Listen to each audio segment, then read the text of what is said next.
Learn how to start your own brewery on episode 46 of Veteran on the Move as I talk with Army veteran Kevin Ryan from Service Brewing Company. Hello, Josh Brown here from Franchise Euphoria, and you are listening to Veteran on the Move with Joe Crane. I can't think of a better person to help guide veterans in their transition to entrepreneurship.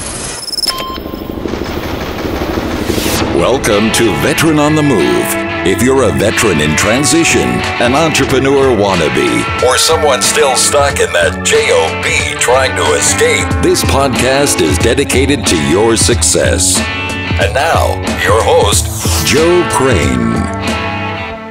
Kevin Ryan's love for craft beer dates back to his first ever Fat Tire Ale consumed in 1995, though his loyalty to his country began much earlier. After graduating from West Point in 1996 with a degree in engineering management, he spent the next 8 years leading and training soldiers in Alaska and Colorado. He commanded 2 companies in Iraq and left the Army for civilian life in 2004. An unlikely move, he jumped immediately into the position of CIO in a healthcare management company and deeply values the lessons gained in the 8 years of developing management products and building client relationships. In 2012, his girlfriend bought him a home brewing kit. He began tinkering with it immediately, fascinated by both the process and the product. A series of fortuitous coincidences led him to Master Brewer and Army veteran Dan Sartin, and the two fine-tuned a plan for a brewery inspired by their own military service and to honor that of others. All right, Kevin, thanks for being on the show today. And before we get started, I've given everybody a little bit of an intro. Why don't you tell us a little bit about what you did in the Army? Sure. Well, first, thanks for having me. In 1996, I graduated from West Point. Immediately went to the officer basic course, spent my 3rd summer in a row at Fort Benning. And after basic course, Ranger School, more leader course, I was sent off to Anchorage, Alaska. I was in the 501st Parachute Infantry Regiment from 97 to February of 2000, where I was a platoon leader, XO, and battalion S4. And back to Benning for advanced course, and then I was assigned to the 3rd Brigade 4ID out of Fort Carson. I was assistant S3, and then I commanded Charlie Company 112 Infantry and Headquarters Company 18 Infantry. And that was from 2000 to 2004, where during that time we deployed to Iraq during the initial invasion between March of 03 to March of 04. And that's where I actually entered Iraq as the Charlie 112 mechanized company commander, and then mid-tour we did a bunch of change of commands, and then I took over Headquarters Company 18 Infantry, and then resigned my commission once we got back. I was lucky enough to bring everybody home in my unit, and so looking at a long line of admin jobs ahead, I decided to move on into the healthcare world. Wow, phenomenal experience. I'm sure being a part of the March Up was one of those life moments in making history. Yeah, I was leading a mechanized company through Baghdad on my 29th birthday. That was pretty wild. Memorable moments. Yeah. Well, I'm glad you're able to bring everybody back home safely. So, well, tell us a little bit about your transition out of the Army and what happened between getting out of the Army and before you started in the business of brewing beer. Yeah, it was transitioning out of the Army was obviously a big decision. I'd been in for 8 years. It was kind of, my next PCS would have brought me to that 10-year mark. And I felt, well, if I'm going to go over 10 years, I'm probably going to want to stay for 20. So it was time for me to make a big decision as whether I wanted to, be in the Army for 20 plus years or not. And I really loved leading troops, especially as an infantry officer. Get a unique experience of leading troops, and that really wasn't in the future for me for a long time. Kind of thinking, the next 6 to 8 years would be an opportunity to, work as a staff member to hopefully lead troops again.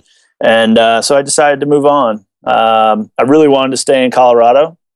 I love Colorado Springs and Denver and the mountains, but just wasn't in the cards for me as far as finding a position that I would be happy with in that area. I did a lot of junior officer placement work, companies that everybody knows, but they just really weren't working for me. They were working for a person to find that person a job in some place, so they could move on to the next person.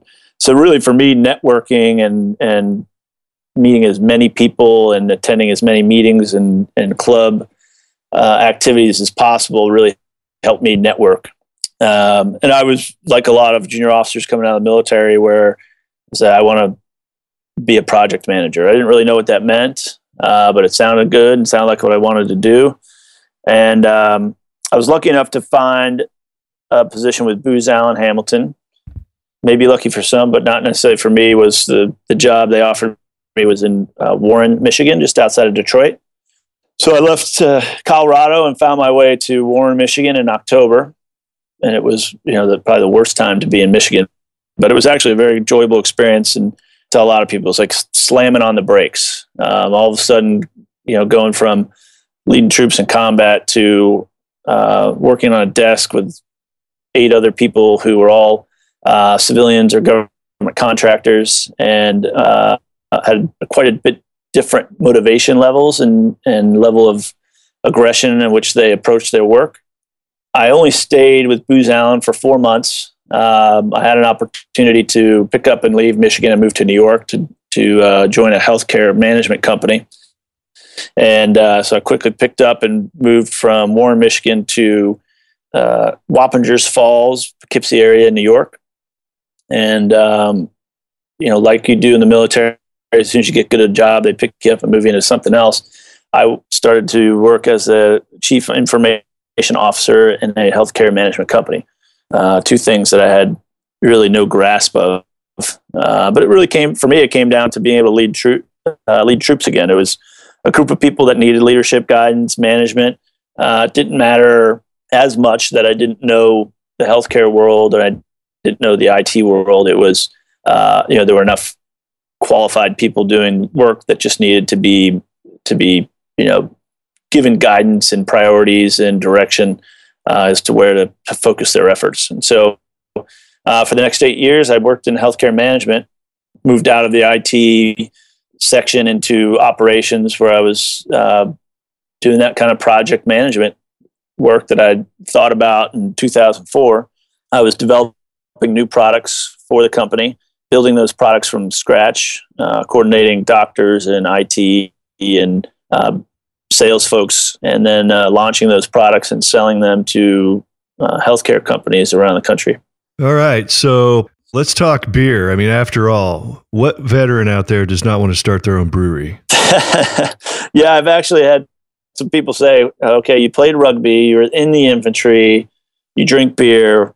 Sounds like a perfect situation. The manliest of manliest things going on. Yeah, that's right. Well, actually, I had an opportunity to transition out of the healthcare management world and kind of go in whichever direction I wanted. And my girlfriend had purchased me a homebrewing kit. I've always been into craft beer. I think the first true craft beer I had was a New Belgium Fat Tire when I was in Colorado in college. But yeah, she bought me a homebrew kit. I jumped in with both feet, started making a different style of beer every weekend. And just over 2 years later, we were brewing beer in a 28,000 square foot facility in downtown Savannah, Georgia, with a 30-barrel brewing system. So I didn't waste any time jumping in. Holy cow! I mean, talk about fast forward. Yeah. What were some of the initial successes and struggles where going from the homebrew kit to a 28,000 square foot facility?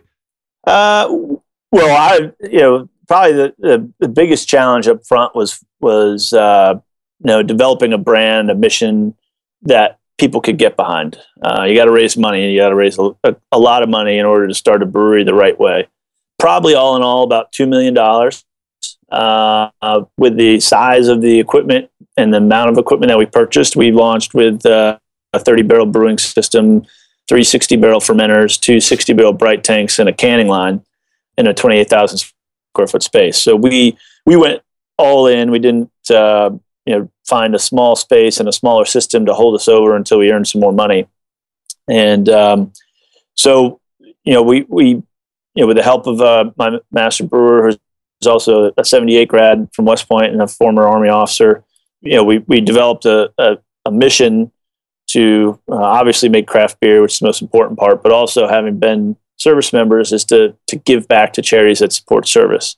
And it's really a strong story that people can get behind, and we were very successful in finding the investors we needed. We have 24 investors, and 21 out of those 24 are veterans of the Army, Navy, or Marines. Now, you sort of hinted at the military planning process. I got to ask, does the familiarity or use of the military planning process have any play in this?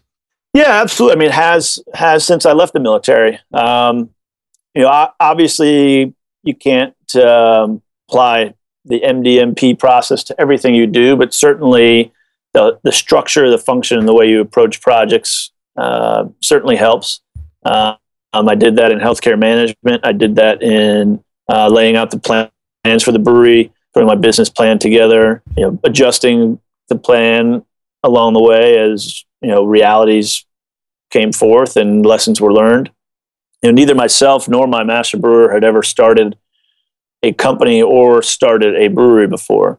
So it's an extremely steep learning curve with finances and taxes and laws and investors and shareholders and board meeting minutes and all of those things. Oh yeah, and how did you figure out or go about raising $2 million?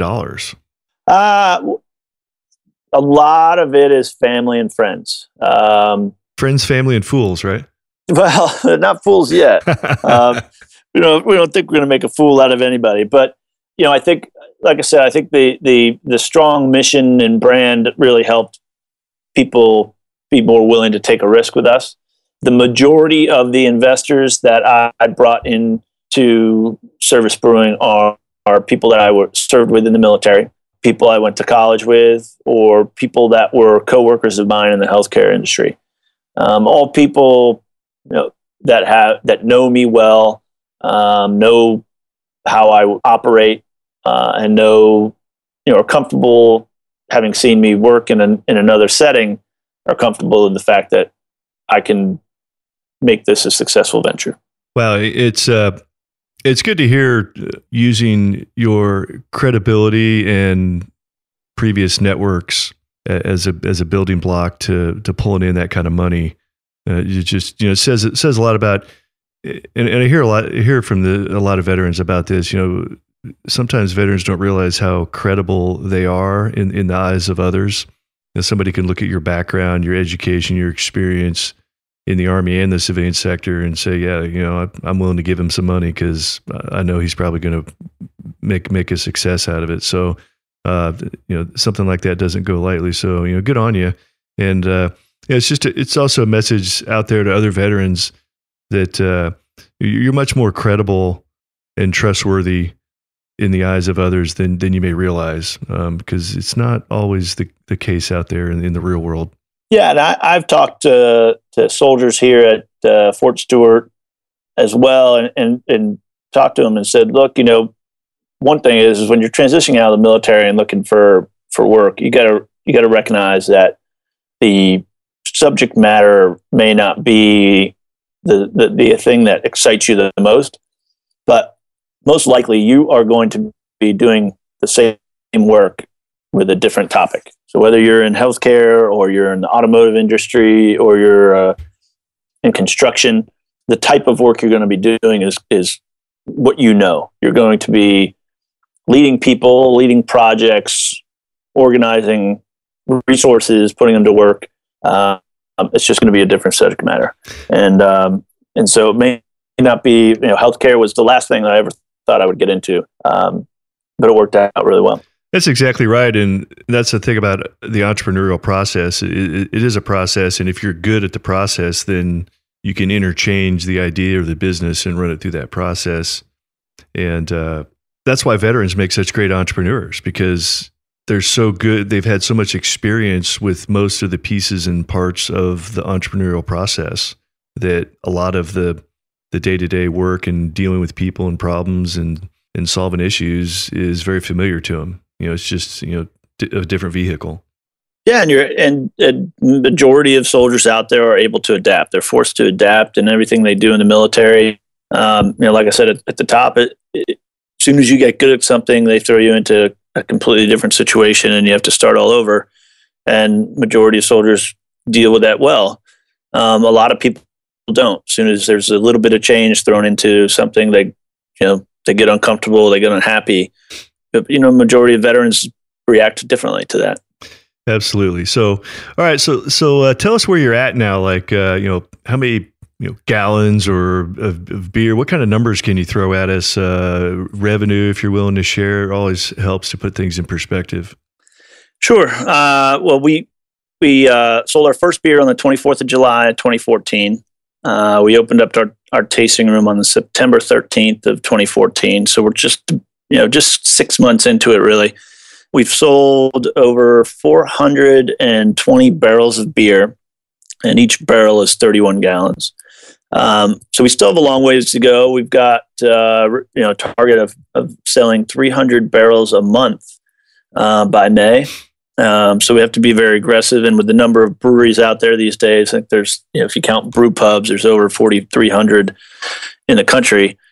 We've got a lot of sales work to do, a lot of storytelling to do so that people give our beer a try. Dan, our master brewer, makes phenomenal beer, and we just have to get it to the lips of the consumer.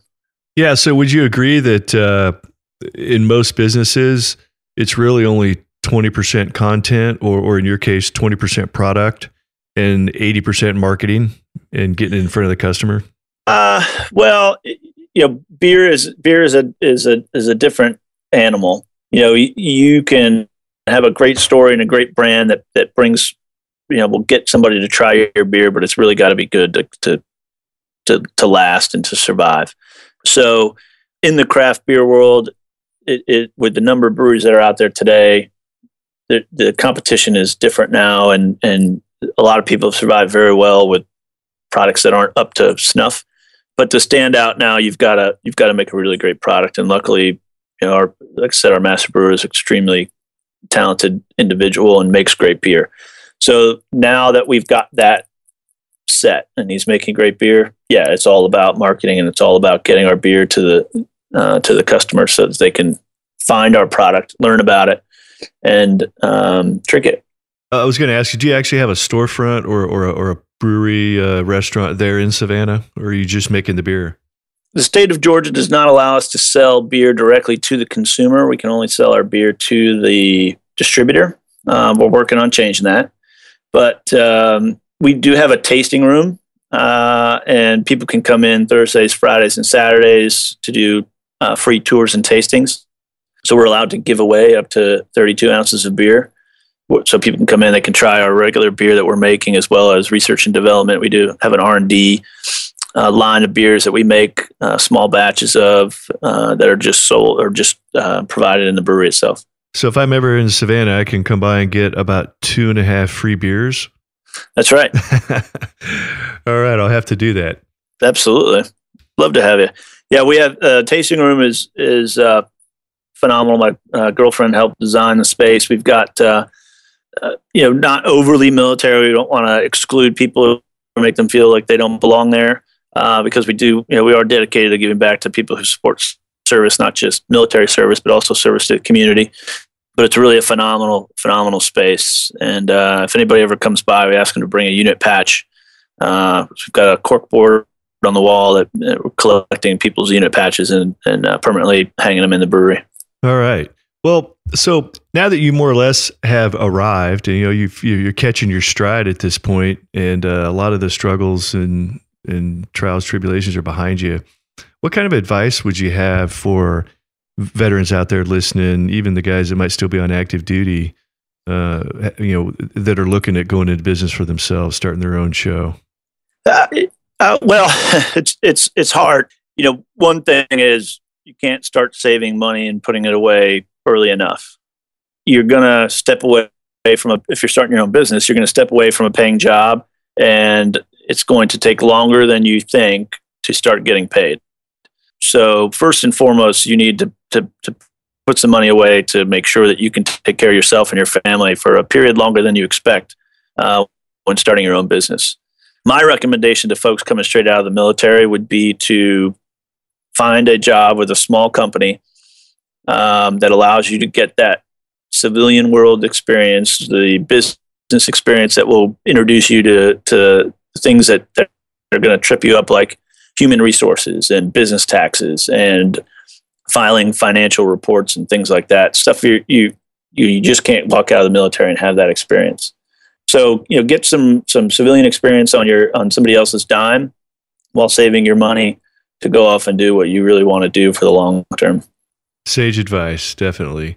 And well, Kevin, we're getting towards the end of our time here. I'd like to give you one more chance to put a plug in for your business, your website, and how we might be able to check out your business there in Savannah, drink some of that beer, and even get in contact with you guys if somebody wants to. Yeah, absolutely. Our website is www.servicebrewing.com. We're located in downtown Savannah, Georgia. We currently distribute our beer throughout Georgia. We received our South Carolina license this week. So we'll be moving into South Carolina in early 2015. And anybody who wants to get in contact with us directly, you can send an email to info@servicebrewing.com. Outstanding. All right.